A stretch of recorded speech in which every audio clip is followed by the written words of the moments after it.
you see a very like conscious role shift between founder to CEO. I do. I do. And some of that is structural.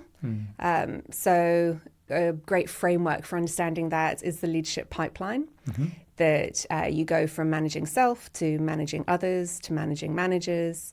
As you make those shifts, how you spend your time, what you value, it changes. It has to change for you to make those shifts in your role.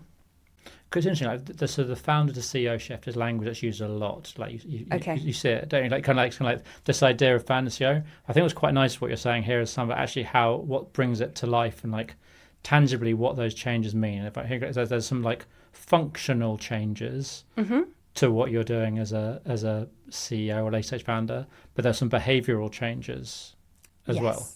Yeah. And I think what you started talking about just there was there are some really clear indicators, like your team has grown.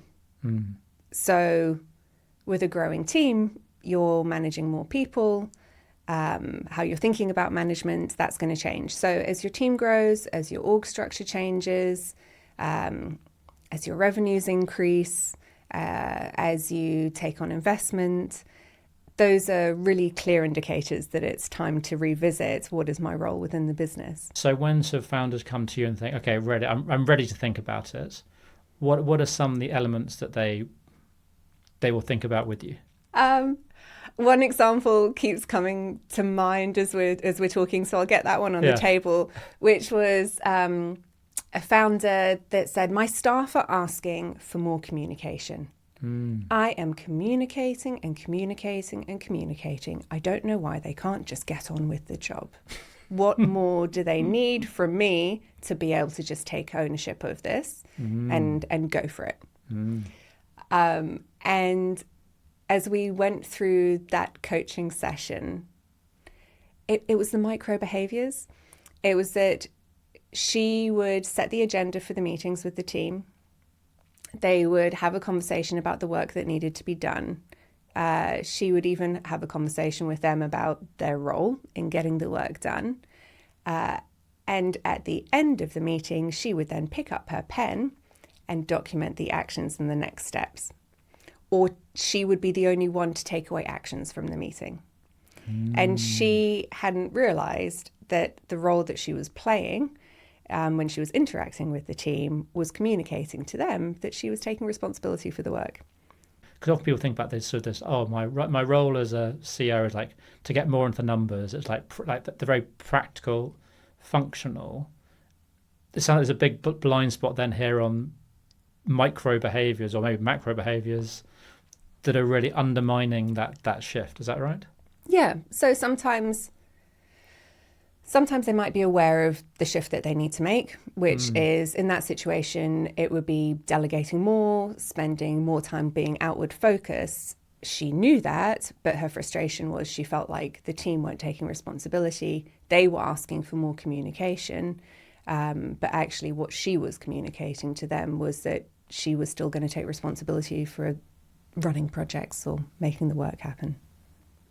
And it sounds like the same client could come to you, or different clients come to you saying, communication, my team wants to communicate more. But actually, that's not even the problem in the first place. It sounds like there was actually a different thing that was triggering. What was flagging as a lack of communication was actually people not taking responsibility and not delivering stuff. And that wasn't due to their communication. That was due to the fact that this behaviour of taking meetings. So someone else might say exactly the same thing, but actually the behaviour that was leading to it might be completely different. Absolutely. And this is what I find in a lot of coaching situations, that somebody will come to me and this person came in she did want to think about her role. She did recognise she wanted to be more outward facing. But people come with the same desires, but actually what we're working on is very different, because once we get underneath the skin of it and, well, yes, that's what you want. Great. What's happening now? What is it that's leading to this? We sat down in that coaching session. Her frustration, as you said, was around the team asking for communication and them not taking responsibility. But really her ultimate goal was to be more outward facing, not to be so involved in everything in the business, which is part of that founder to CEO transition. It's unpicking yourself from the business. That sounds like something those feel like quite hard to uncover, those things. I imagine that wasn't a quick realization in terms of, oh, this is my issue. Oh, let me tell you, let me share with you what's going on. How long did it take to get that realization? Do you know, it was hilarious? That coaching session was meant to be 2 hours long and I got the end time wrong. And so I closed off the session at 90 minutes. And afterwards I wrote to her a note and I said, I'm so sorry, we're meant to have another 30 minutes there. And you must have been really confused as to why I, brought it to a close so early. And she said, actually, no, we got where we needed to get to. So I wasn't at all. I just thought we were done. So there's your answer, 90 minutes. We should have had 2 hours, but we got there in 90 minutes. It's interesting. So I think this is something that I find really interesting about coaching, is that the client always sets the agenda, and often they'll come in with what's front of mind to them on that day. She was just really annoyed with the team for not taking this piece of work off her. And whilst it might seem like a topic that's very much in the moment, and maybe not necessarily related to the overarching coaching goal, what I find is that if you look across a series of sessions, you're generally circling an issue. And whilst the client might not see that they are related, they might feel that it's very reactive to what they're experiencing. Often you are circling an issue and just coming at it from different directions and chipping away at it.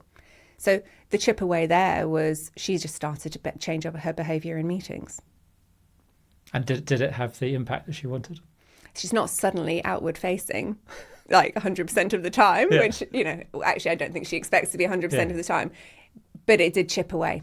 Yeah. Yeah, it did mean that they started to take more responsibility. So are there other behaviours then that you sort of see reoccurring that sort of either are blocking or helping this founder to CEO transition? Some of it's more about what they feel comfortable doing. So that's one of the things that I often end up touching on with clients, that it feels really nice to do something that you're good at, that you know how to do, and you can get done. And that may not be their job anymore, but it does feel nice. It feels a lot harder to tackle a part of your role that feels new to you, that you're doing it for the first time, and maybe it isn't until you can just get it done kind of thing. Seems like there are two things behind that. I've seen that come up a lot. Like, one is a sense of it's a comfort and control. It's kind of under pressure, go back to something you know you're good at. Yes. There's a sense of, in a time when you don't feel like you have any control, there's a sense of control.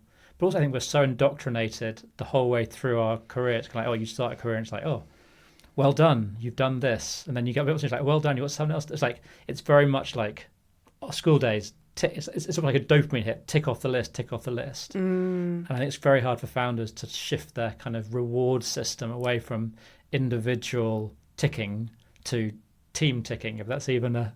Yeah, absolutely. And I love what you said about your reward system. Yeah, it feels good. Yeah. It's the hit. Something that I've really been reflecting on recently, which I think is a much later transition in a founder's journey. I think what we've been talking about is more of the seed to Series A transition, but a lot later transition in the founder journey. And maybe a transition for us in life as we mature as adults as well, is this shift away from valuing doing to valuing being, which I think valuing being is also just profoundly accepting yourself just as you are, and that your presence and how you show up and engage and interact with people and your worldview is in itself valuable. It's very nice. How does that sort of show up in work then as an impact? It would be for leaders being more present with their team, I guess sharing their vision, sharing their insights, being a great coach to their team, asking great questions, but also managing I guess, valuing self-management and self-care. I feel a bit like, I don't want to end up in the well-being conversation. It's not self-care in that way, but if they're not stressed, if they can really be present, that their mind's not flitting from one thing to another, that is hugely valuable for their team. So that's a consistent emotional temperature, just like that safety, sort of role modeling, comfort, kind of like you can focus on your roles because I'm giving you the certainty and stability to produce your best work. Yes, exactly. And you can raise issues with me because I'm going to listen. I'm going to ask questions. I'm not going to react. You know that if you come to talk to me about something, that again, I'm going to be present. I'm going to be listening. I'm going to be asking great questions. I'm going to be sharing information that's helpful to you. So it's somebody that you want to go and talk to, that you come away having spent time with that person, kind of feeling more engaged, more empowered, like you can better do your job. It feels like the sort of the danger, the value of doing approach is the sort of potential drift into hero management. It's kind of like, I'm here to save the day. I've got the solution. I'm very visible. Like, I'm great. I'm visible. Whereas value by being is kind of like that softer influencing, allowing other people to be the hero, which actually for your team is probably a lot more attractive. It can feel like you're not doing anything, but actually in terms of the impact on your organisation is probably a much greater one. Yeah. With the not doing anything, I've often heard that criticism of leaders. What are they actually doing? I feel like I'm doing all the work. What are they doing? And I think that's it can be a cultural thing. We value doing, we reward doing. And so it's as much of a shift for the team as well to value something other than doing, which is then a role model for them. So as the organisation matures, as they mature, they realise that how they show up is just as important as what they do. It can be the danger of being too responsive to staff feedback as well. Like often you can only give feedback from what you know. You don't know what you don't know. Yes. And therefore you're always responding to people, maybe the more junior members of your team, you get pulled possibly in the wrong direction and away from what's truly the right thing to do, because maybe only you with the full breadth of knowledge and the experience and the depth know what you need and know what the business needs. Absolutely. How does that connect to stress? So if we're saying that it feels like companies can be quite a stressful thing, and we're seeing this transition of founder to CEO, do you find there is stress involved in that transition? I mean, what part of running a high growth business isn't stressful? I mean, yes. Something I talk about in my work is that I really want to liberate founders from their expectations of themselves in their role so that they can enjoy the journey. And it is something that I talk about in terms of why founders come to work with me, that they feel like they've reached their capacity, but there's more they want to do, and there's more they feel they can do. And part of kind of releasing the pressure valve on that stress is reimagining their role. So it's not doing more doing. It's not adding additional responsibilities to what they're already doing. It's actually making a fundamental shift in their role. So you can work on changing behaviours, like around how you manage people, give feedback, have difficult conversations, those kind of soft skills. But if your perception of your role changes, those things automatically happen because you just see them in a different light. An example that I have is the client that I've been working with that 6 months ago, he was thinking about building his team. And because of some previous experience that he had, he was absolutely terrified. And his story was, I can't do recruitment. I'm no good at recruitment. It's going to go wrong. I'm going to recruit the wrong people. I'm going to have to let them go. It's all going to be a hot mess. It's going to be awful. 6 months later, he's like, he was talking about what's been easier and what's been harder about his role. It's changed dramatically in the last 6 months. He said, I really thought the whole people thing was going to be hard. I've had to let 3 people go and it was actually quite easy. He said that hasn't been the hard bit at all. So he's hired and let go of a number of people and building his team. And because his perspective on his role has shifted, and actually his perspective, he developed a bit of a framework for himself at the beginning around how he knows he's getting the right people and has got the right people throughout that recruitment process and the initial trial period. So he had that framework to go off, and then he's had a real shift in how he sees his role, and it's just popped the pressure off that part of his role because he just sees it differently. So it wasn't about, he didn't have to upskill on having difficult conversations to get comfortable with letting people go. Does that make sense? 100%. Yeah. Sometimes I decide that mindset being more important than tools. Kind of sounds like you use a new sort of admin system. It's suddenly going to miraculously solve all your admin problems. No, you're still the same person. When new sales tools can make you better at sales, it's kind of like it's your mindset. And so this feels quite. It's quite nice though. So your mindset changes, then you're changing your role changes your mindset. You change your mindset, and you will just do your role differently. And so that's a big part of what I'm working on with clients in that founder to CEO transition, is them just seeing their role differently. It's not doing less. It's not about delegating that takes the pressure off. It's actually them having a much clearer understanding of what their role needs to be in the business. And with that, so you've worked with like sort of hundreds of founders. Does that, when you get to that stage, does that role look quite similar, or are there significant differences between different clients when they're sort of redefining that role? I mean, there are some similarities. I've written about this. A lot of what we're talking, I've written about, and I've drawn up a table of, seed to Series A, kind of what are the changes that you notice in behaviour, kind of more Series A to Series B. You can pull some things out. But to know them isn't to embody them.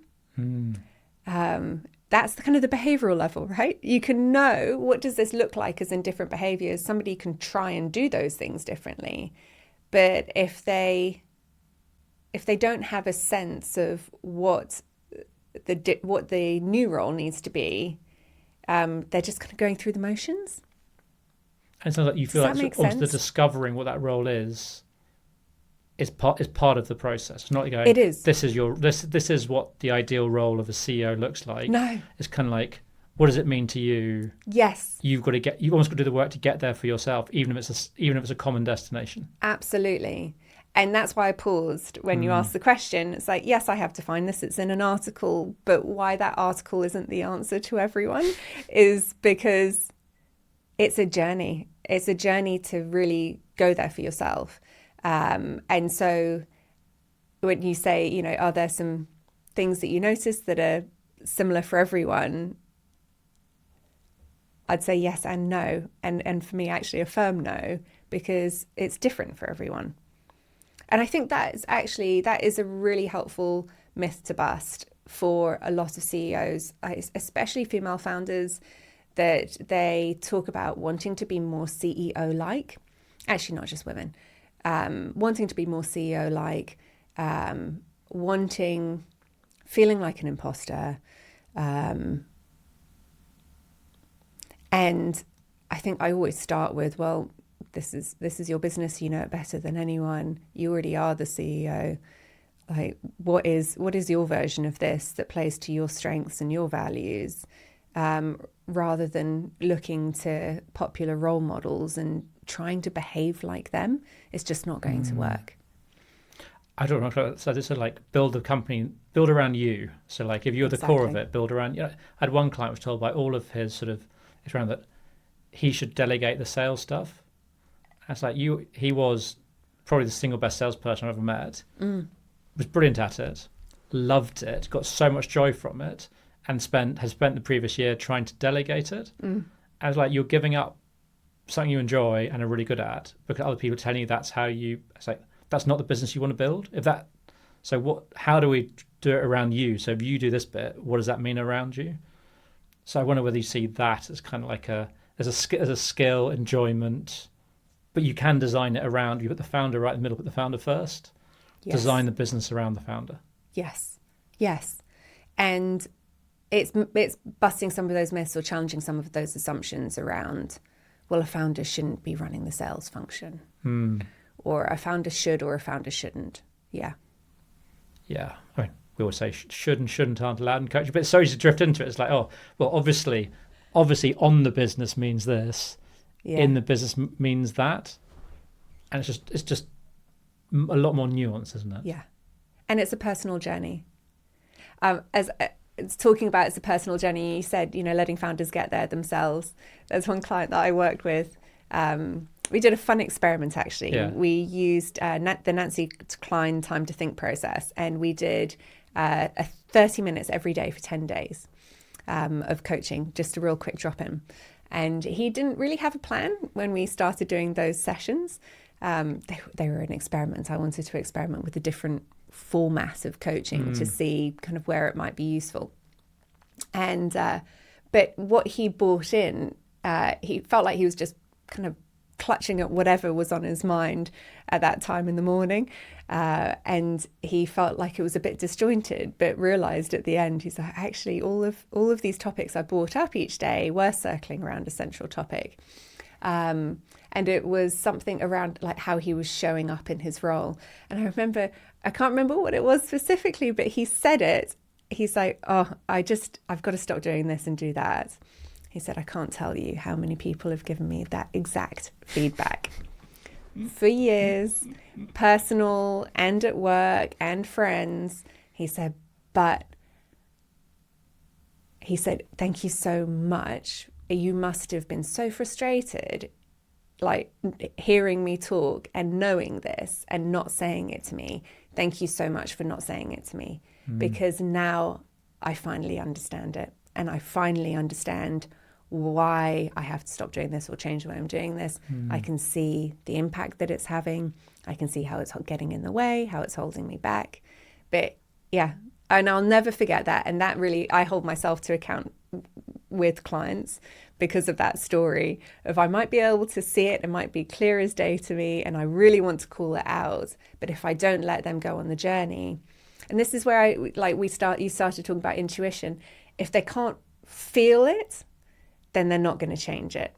They might understand it, but if they can't feel it, they can't change it.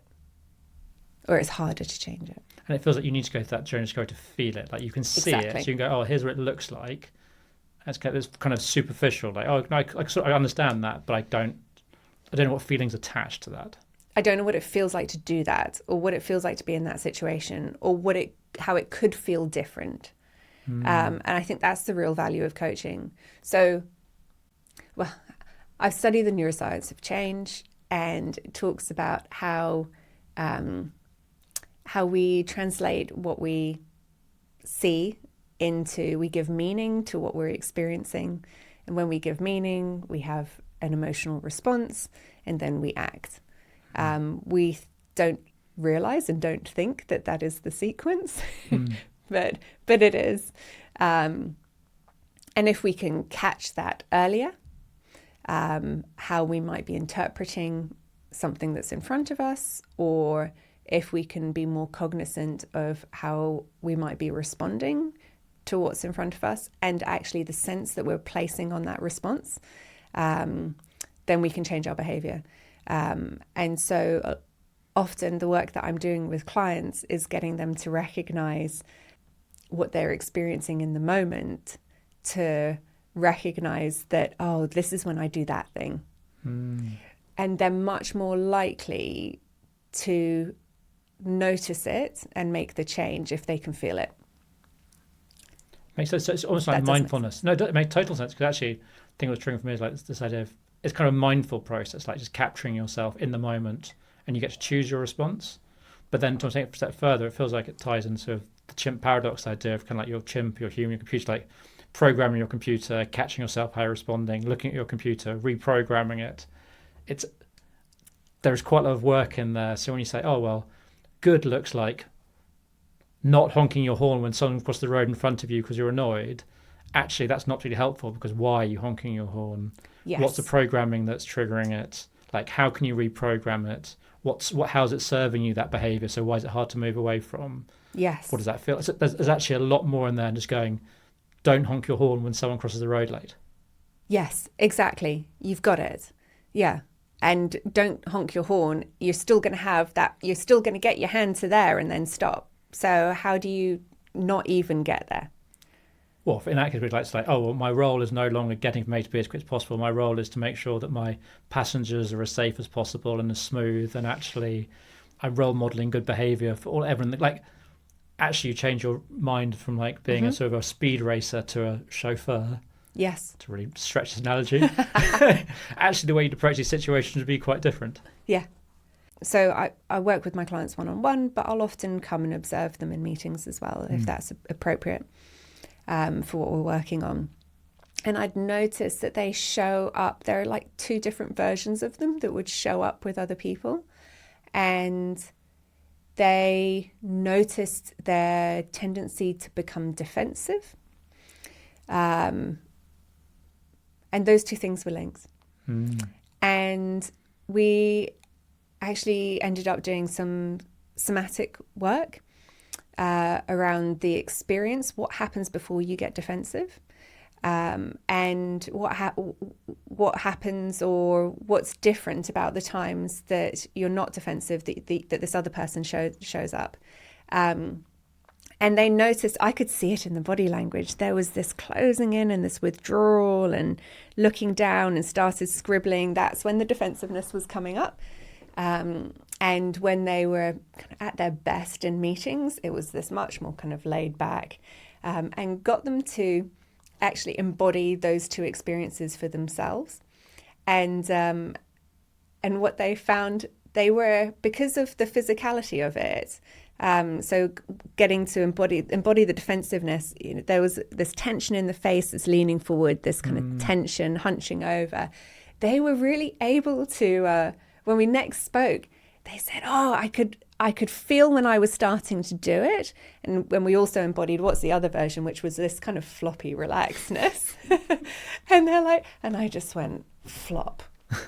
And that feeling was a much more detached listen, ask a question. And so that changed the behavior. You start this talk about, okay, what is founder CEO? And it's like, on paper you go, founder is X, yes. CEO is Y. Yes. But actually talking it through, it's kind of like, A, you need to discover what CEO you want to be. So there are probably some high level things, but that's not always helpful. The discovery of that process is actually really important, because it's going to unlock these feelings and sort of what emotions are triggered for you, and like really, really getting it and not just being told it. Yes. And then looking at all these like behaviors that might be sabotaging you that you're not even aware of, like taking notes in the meeting, or how you're perceived, or a whole range of things that you might not be aware of. So there's a lot more depth to this than just to like, oh, you are doing this, do this instead.